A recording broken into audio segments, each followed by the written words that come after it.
नमस्कार भक्तों, धर्म ज्ञान चैनल में आपका हार्दिक स्वागत है। आज मैं सुनाने जा रही हूँ आपको इंद्र एकादशी की कथा। इस कथा को सुनने से पितरों को मोक्ष प्राप्त होता है और खराब योनि में पड़े हुए पितरों को सद्बुद्धि देता है। तो चलिए कथा शुरू करते हैं। बात सतयुग से शुरू होती है। सतयुग के इंद्रसेन नाम से विख्यात एक राजा थे। इंद्रसेन एक बहुत ही प्रतापी राजा थे।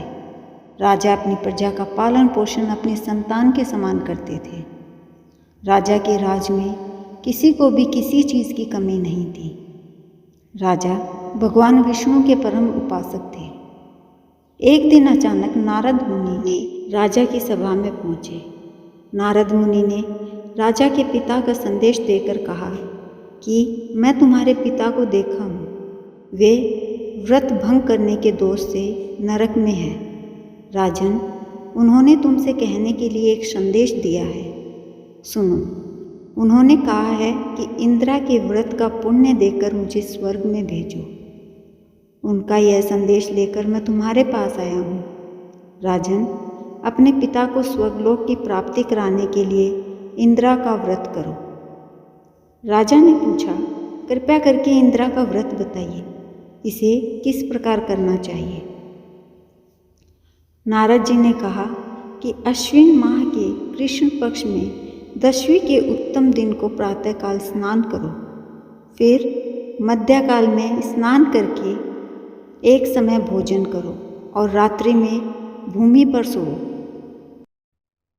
फिर अगले दिन एकादशी आने पर दातुन करके मुंह धोएं। इसके बाद भक्ति भाव से मंत्र पढ़ते हुए उपवास का नियम ग्रहण करें। इस पर राजा ने कहा, नारद जी, आपके अनुसार निराहार रहकर कल भोजन करूँगा, आप मुझे शरण दें। इस प्रकार नियम करके पितरों की प्रसन्नता के लिए शालिग्राम शिला के सम्मुख विधिपूर्वक श्राद्ध करना चाहिए तथा दक्षिणा से ब्राह्मणों का सत्कार करके उन्हें भोजन कराएं।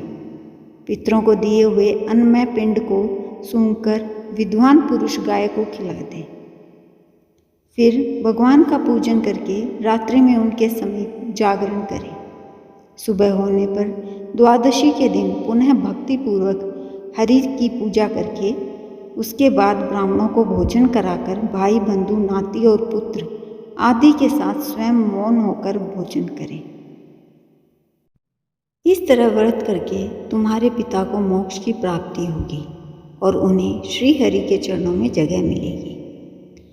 राजा इंद्रसेन ने नारद जी के बताए अनुसार इंद्रा एकादशी का व्रत किया, जिसके पुण्य से उनके पिता को मोक्ष की प्राप्ति हुई और वे बैकुंठ चले गए। इंद्रा एकादशी के पुण्य प्रभाव से राजा इंद्रसेन को भी मृत्यु के बाद बैकुंठ की प्राप्ति हुई। तो भक्तों, ये थी इंद्र एकादशी की कथा, जिसे सुनने से आपके पितरों को मोक्ष प्राप्त होगा। तो जुड़े रहिए हमारे चैनल के साथ और ऐसी ही धार्मिक, पौराणिक और व्रत कथाओं के लिए अभी सब्सक्राइब कीजिए और बेल आइकन को ऑन कीजिए।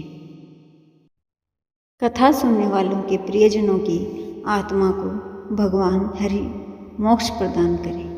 धन्यवाद।